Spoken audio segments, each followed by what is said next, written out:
Hi, it's Matty from Active Newcastle. Now for today's Food Facts in 5, we're going to have a little look around good eating habits and healthy snacks.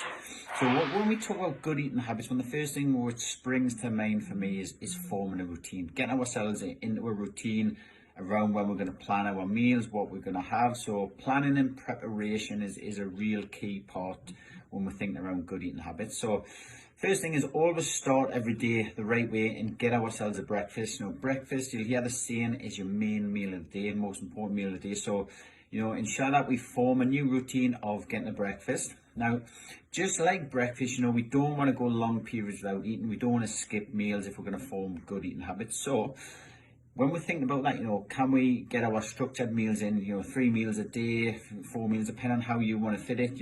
Small meals little and often keep us feeling fuller, keep us body functioning quicker, better than going long periods without eating. Now, as well as good eating habits, one of the main things I want to talk about today is obviously getting a breakfast, as I spoke about there. The next thing is looking to increase the amount which we drink. So drinking plenty of fluids, especially water, can keep us feeling fuller for longer. Now, your brain can mistake dehydration with hunger. So sometimes when you're feeling really hungry, it's a real good tip just to grab yourself a drink. 20 minutes later, if you're still feeling hungry, then that probably is hunger. But sometimes it can be dehydration. Next tip I want to give is, as we've spoke about in the past in some of these videos, is looking to increase our 5 a day. I'm going to touch upon this a little bit later on in the snacks element of this video as well. But if we are forming good eating habits, then we want to be getting the right sort of foods within our food groups.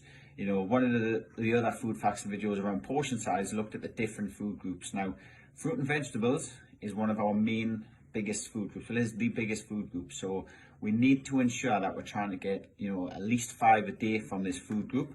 So we want to base all of our main meals around starchy foods to give us that energy, because the carbohydrates, that starchy food gives us the energy. But we want to bulk them out with these sort of foods, for the vegetables especially. And again, I'm going to touch upon it, but fruit can be a great form of snack. So good eating habits involves, not going long periods without eating, getting a breakfast in the morning, drinking plenty of fluids, and going for a variety of foods. I think a variety is really important. We eat the foods we enjoy, so it's really important that having the variety ensures that we still enjoy that sort of food. Right, so we're going to move on to the snacking part of today's talk. And one of the main questions that we get asked is snacking a bad thing? And I think the answer to that question is no. Snacking isn't a bad thing. It's possibly what we have snacked on in the past or what we are currently snacking on. So with our snacks, we need to have a think around reducing snacks which are high in fat, high in saturated fat, or high in sugar. So the crisps, biscuits, chocolate, sweets, cakes, these sort of snacks are the snacks that we need to look at and see if we can find some healthy alternatives. Could we swap some of those for a palm full of unsalted nuts? Could we swap some of the sugary items for fruit? Fruit contains fructose, which is a natural form of sugar, so it does still have that sweetness. Am I arguing a bar of chocolate tastes the same as a piece of fruit? No. But in terms of if we are building snacks into our daily routine, we need to be picking some of the healthier snacks from time to time.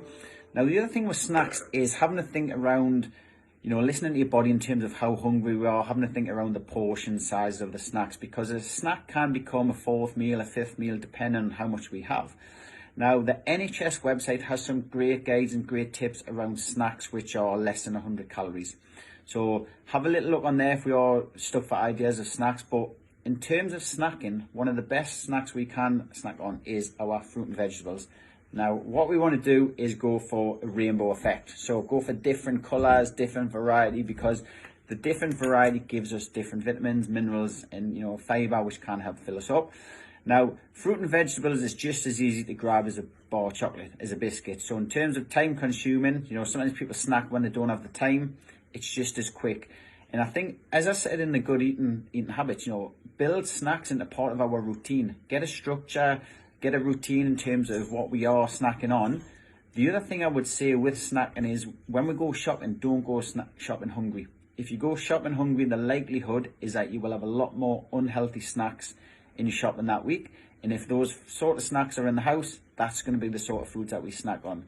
So have a little think around the snacks that we do currently have, and just think, can we look to increase our 5 a day to try and get some fruit and veg in there? Have a think around healthy alternatives, yogurts, get some nuts if it's the unsalted ones, But have a think, you know, having snacks ready can be part of a good routine. If we build snacks in and around our main meals, you know, aim to have 2 snacks a day in the meals, and it should keep us on the good eating habits. Thank you.